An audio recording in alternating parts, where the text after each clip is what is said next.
Shalom everyone. आज हम प्रकाशित वाक्य के 9वें अध्याय में हैं और यहाँ पर जब हम पढ़ते हैं तो जब 5वें स्वर्गदूत ने तुरही फूंकी तो मैंने स्वर्ग से पृथ्वी पर एक तारा गिरता हुआ देखा और उसे अथाह कुंड की कुंजी दी गई। तो यहाँ पर जो तारा गिर रहा है वो तारा नहीं परंतु एक स्वर्गदूत है जिसको एक चाबी दिया गया है, कुंजी दिया गया है, ताकि वो अथाह कुंड को, जिसमें बहुत सारे दुष्ट आत्माएँ और जो शैतान की सेना है वो बंद थी, उसको खोले, ताकि कुछ समय के लिए ये लोग फिर एक्टिवेट, सक्रिय हो जाएं और अपने कार्य को पृथ्वी पर कर सकें। तो उसने अथाह कुंड को खोला और कुंड से एक बड़ी भट्टी का सा धुआं उठा और कुंड के धुएं से सूर्य और वायु अंधकारमय हो गए। मतलब जब उसने उस अथाह कुंड को खोला तो वहाँ से जितनी भी दुष्ट आत्माएं थी और बुरी आत्माएं थी जिनको कैद करके रखा गया था वो सब बाहर आए और उनके कारण जो है वहाँ पर अंधकारमय हो गया, क्योंकि अंधकार जो है पाप और शैतान के प्रतीक को दिखाता है। और जितने भी बंधे हुए दूत थे वो सब बाहर आ गए। जो धुआं है वो आत्माओं को बताता है।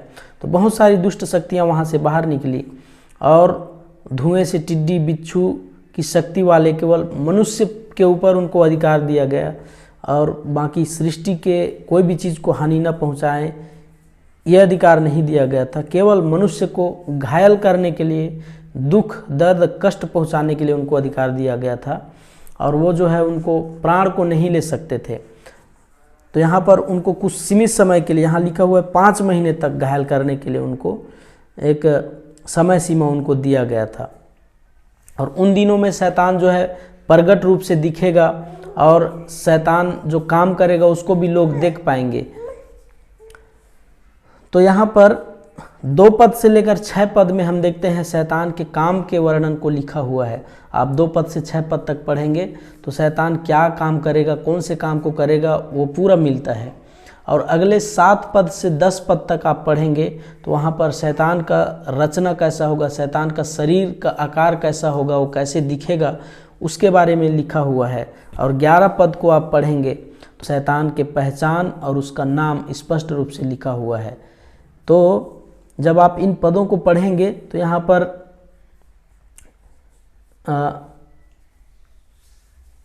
उस धुएं में से पृथ्वी पर टिड्डी निकली और पृथ्वी के बिच्छुओं की शक्ति दी गई। उनसे कहा गया कि पृथ्वी की घास को, न हरियाली को, न किसी पेड़ को हानि, केवल उन मनुष्यों को हानि पहुंचाए जिसके माथे पर परमेश्वर की मुहर नहीं है। उन्हें लोगों को मार डालने का तो नहीं, पर 5 महीने तक पीड़ा देने का अधिकार दिया गया। और उनकी पीड़ा ऐसी थी कि बिच्छू के डंक मारने से मनुष्य की होती है। उन दिनों में मनुष्य मृत्यु को ढूंढेंगे और ना पाएंगे और ना मरने की लालसा करेंगे और मृत्यु उनसे भागेगी।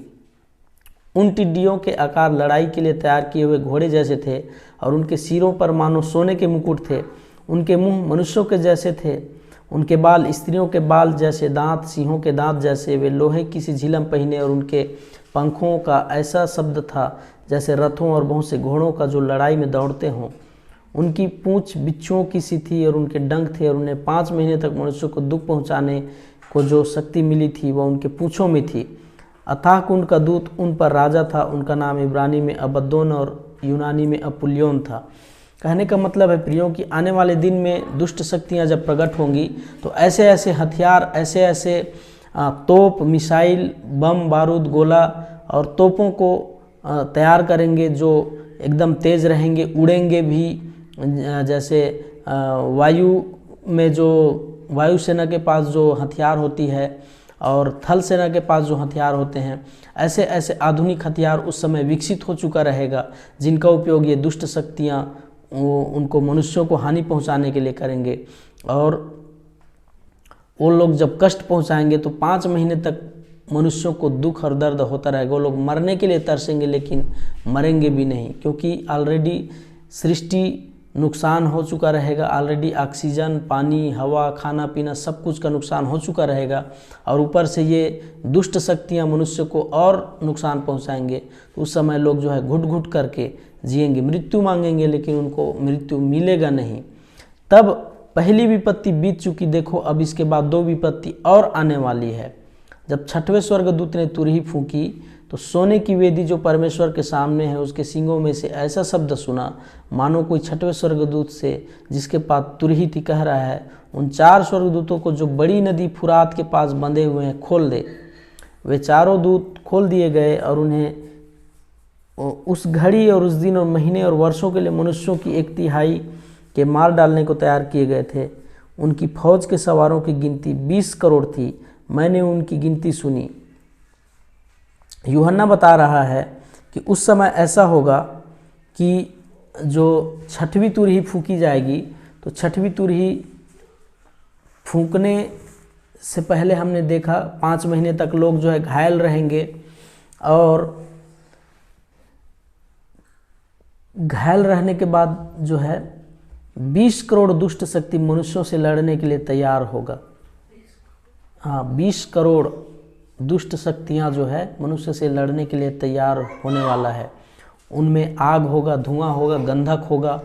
लोग अपने मुंह से आग, गंधक और धुआं को बरसा करके 1/3 लोगों को मार डालेंगे।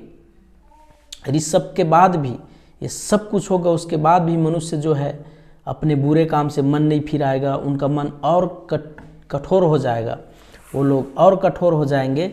इसलिए लिखा है 21 पद में, जो खून, टोना, व्यभिचार, चोरी उन्होंने की थी उनसे मन न फिराया। मतलब ये सब कुछ को होते हुए देखकर भी उनका मन और कठोर हो जाएगा, वो और पाप करने लगेंगे मन फिराने के बजाय। तो मेरे प्रियो, यहाँ पर बहुत भयंकर भयंकर विपत्तियाँ लोगों के ऊपर पड़ने वाली है। तो इन सब से बचने के लिए हमें सावधान रहना है, तैयार रहना है और प्रभु यीशु मसीह का इंतज़ार करते रहना है। अगले 10 अध्याय में हम कुछ और चीज़ों को सीखेंगे। उससे पहले आप प्रार्थना करते रहिए। आप सबको शालोम, गॉड ब्लेस यू।